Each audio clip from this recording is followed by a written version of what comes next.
Čiže jedným hlasom, povedzme, otvorili sa dvere, vošiel Paul, sadol si. Najhoršie sú akčné scény, ale aj komédie sú veľmi ťažké, lebo pointa nejaká musí vyznieť.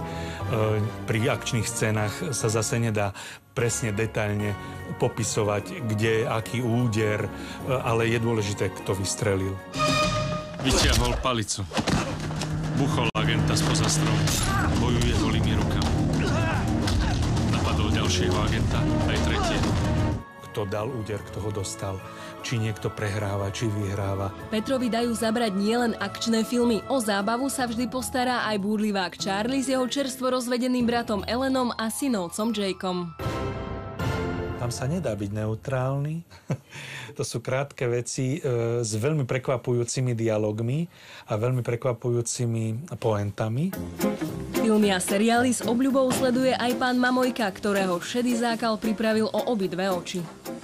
Teraz zapnem hlasového sprievodcu, teda by rozprával. Hlasový sprievodca zabudí. Tento program obsahuje hlasové komentovanie pre nevidiacich. Kuchyni si pozdravil Melis. Tak rozprávač by dá to, čo na obrazovke vidí bežne vidiaci človek, ale čo nie je komentované hlasom. To znamená, niekto vojde do miestnosti, niekto niečo zoberie, položí, alebo ako sú ľudia oblečení. Ak si myslíte, že televízorom sa to končí, ste na omyle. V meste pod Zoborom na sídlisku Klokočina majú nevidiaci dokonca vlastné kino.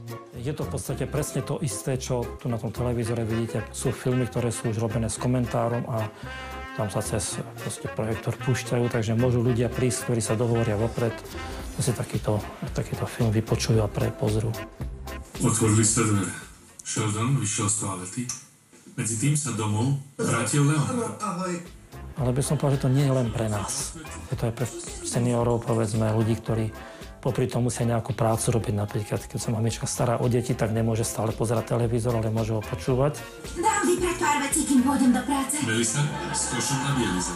Najzaujímavejšie na tom je, že to je zmysluplné. Že je to služba pre ľudí bez toho, aby sme chceli od nich peniaze. Je to jednoduchá, prostá služba.